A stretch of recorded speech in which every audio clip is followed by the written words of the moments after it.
Welcome back to Walking with Sai. I am Mansi, and today we're talking about a subject called the law of attraction. Endless number of videos, books, courses, and more exist about this subject, and a mushrooming of a whole industry has come up telling you to manifest this, manifest that. But what is the reality? It seems there are many angles and sides to the law of attraction that people are not really disclosing, and maybe they're not even aware of it. What is the whole truth behind the law of attraction? As always, we have Ravindra Madhudi with us to shine some light on this. Bhaiya, all yours. Right. Law of attraction, the laws to understand the law of attraction. Don't get excited. Don't think that everything will happen with a mumbo jumbo with one spell or something like that. The law of attraction is the only truth behind every invention, behind the whole human existence. The whole human existence there is due to law of attraction. Now, law of attraction is widely misconstrued, and now people say it is a technique to use to gain what we want in our life, which is worldly things, materialistic things. I want a Ferrari, I want a villa, I want a yacht, I want. These are all a part of law of attraction. Law of attraction is basically a kind of technique which is also a part of meditation. Not many people will speak about this. It is part of the meditative process. But having said that, doesn't mean that you start get into a state of meditation and start concentrating on what you want from the life or from the worldly existence.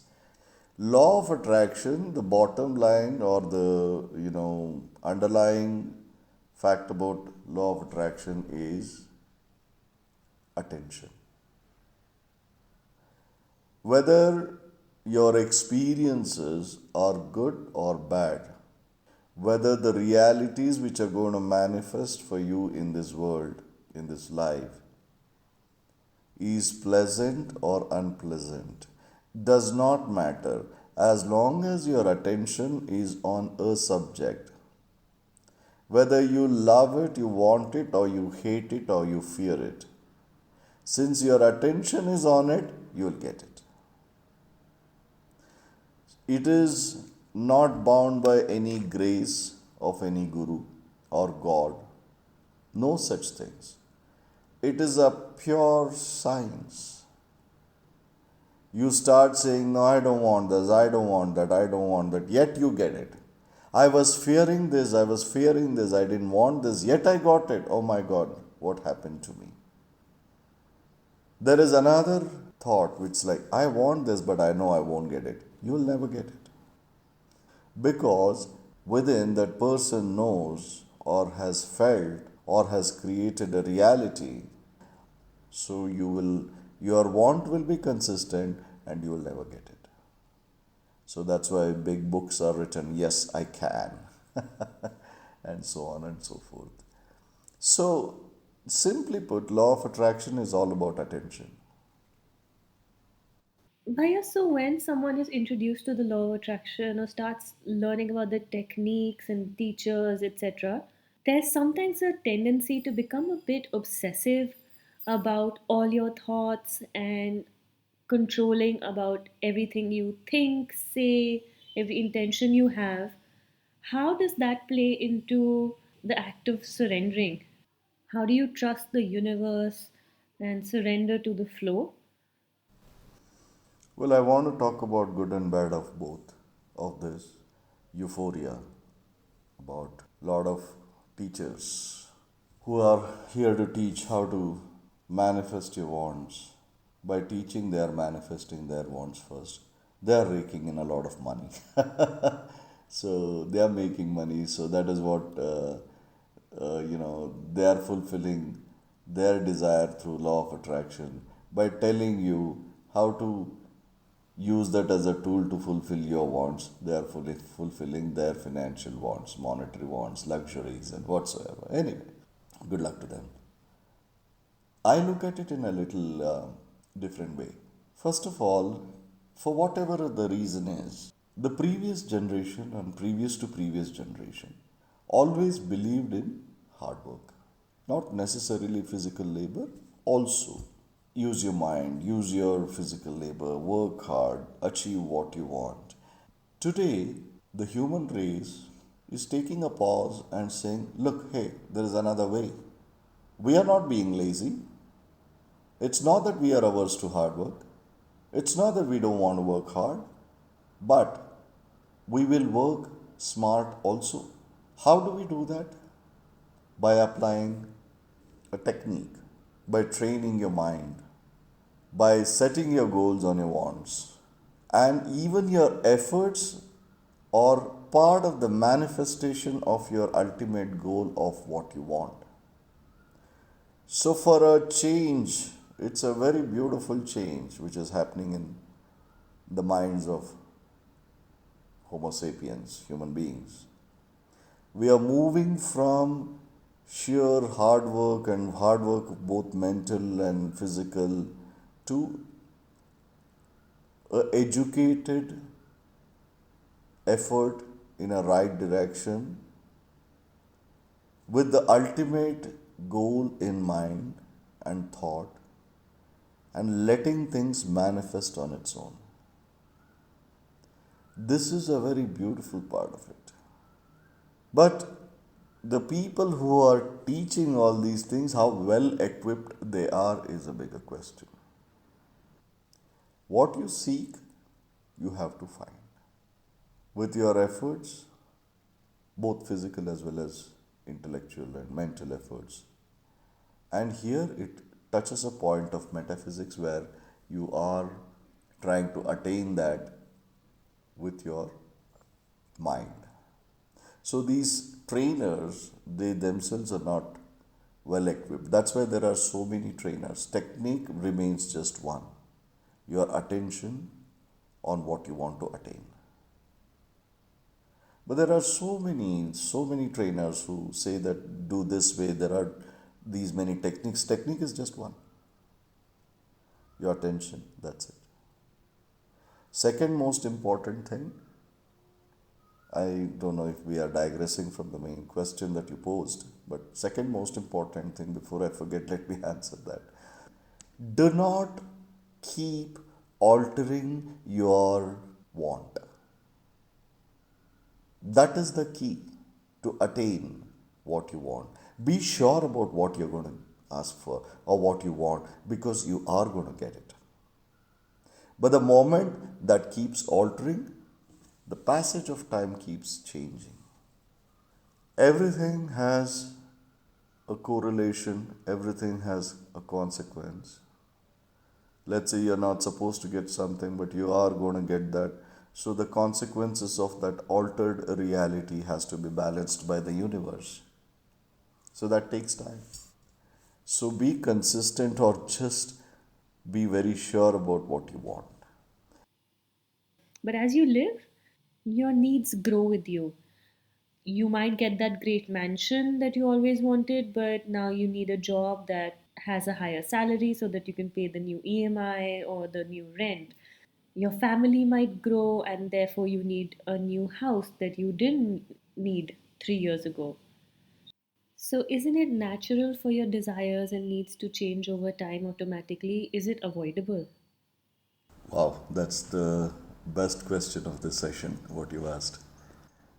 Because you should ask for the ultimate thing of trying to know who I am and becoming one with that true self. So, all these realities which are below will get answered and fulfilled on its own. So, well, that is something which is Easier said than done. See, your wants, what happens is they get intertwined. The wants have to be in a form of a matrix, not a pyramid. So when it is matrix, these are very vertical things. Like what you want out of relationship is one. How do you want to spend your alone time is another. Financial needs is another. With enough of wealth, you can do whatever you want, right? You can buy a car, you can buy the best of house, you can keep changing the kind of house you want, from a traditional house to a villa to an apartment to a penthouse or whatever you can keep doing. So your attention has to be on wealth, on money, to fulfill most of your desires. Then when it comes to health, when it comes to fitness, these are all parallel existence of your wants. The problem is when you put them all together, then it gets intertwined, it gets delayed. That is why even in your want, keep your retirement as an ultimate goal. What are all things which you want to attain till such time? You don't have to be specific. You can have it very broad, or you can have it specific also. It's a choice that you can make. But I don't suggest anybody to get very specific. Like I want, you live in Mumbai. You have one thought which says that I want to be in South Mumbai. I want to have a penthouse. Now, if you want to say that I want a penthouse in this particular building, in this particular floor, that takes time. Your fitness is a separate subject, your health is a separate subject, your financial needs is a separate subject, your worldly wants is separate, your spiritual want is also is another subject, your relationships is another subject. Within your relationship with the parents, your spouse, your siblings is another. So these are all multiple verticals. Don't get mixed. Keep the ultimate goal. Last question. Bhaiya, while you were talking, I was thinking, does karma play a role in the law of attraction? Does good karma determine the good things that you will get? And are there limitations to the law of attraction? Like, supposing you do get the mansion of your dreams or the penthouse of your dreams, but it'll be next to a gutter. Or you get that amazing job or that amazing partner, but you have to go to a different country for that. So, are there limitations to the law of attraction? Does karma factor into this at all? In this worldly existence, there's only one truth, which is karma. No matter what your law of attraction is, what are these modern mumbo jumbos are, there is no other truth other than karma and karma phala.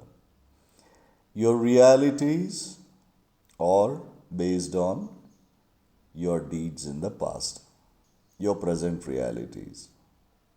And what you are doing right now is going to get added into your accumulation of past deeds. So, karma is broadly defined as sanchita karma, which is accumulated for several births. Prarabdha karma, what you are aware of because you have accumulated within this birth.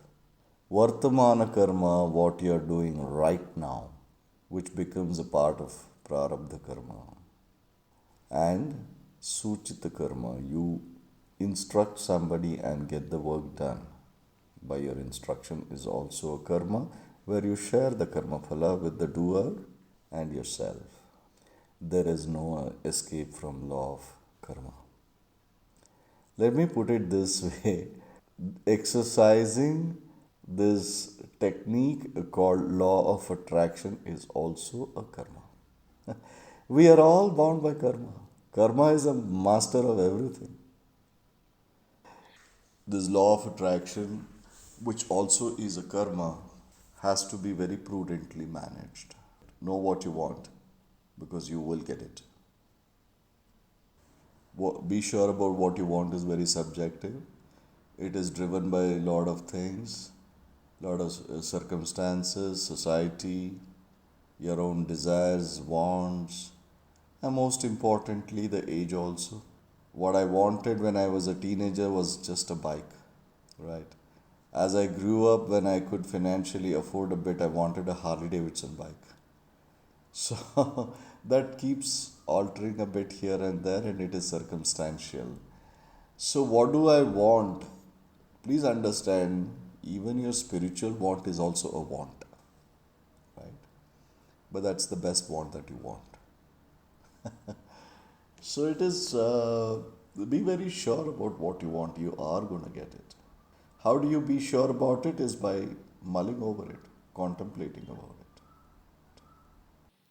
Without any bias, I have to say this is the most illuminating, clarifying conversation I've had on the law of attraction. It is so non emotional, non judgmental, and so practical. And thank you so much for that.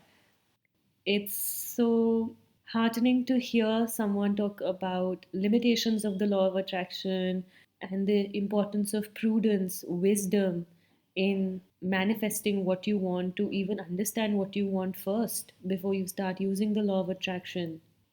I hope everyone listening enjoyed this chat, benefits from it. I hope you understand your needs, your desires, your wants, and your greeds better after this chat and can manifest the life that you truly want to live. We'll catch you in the next episode. Till then, take care.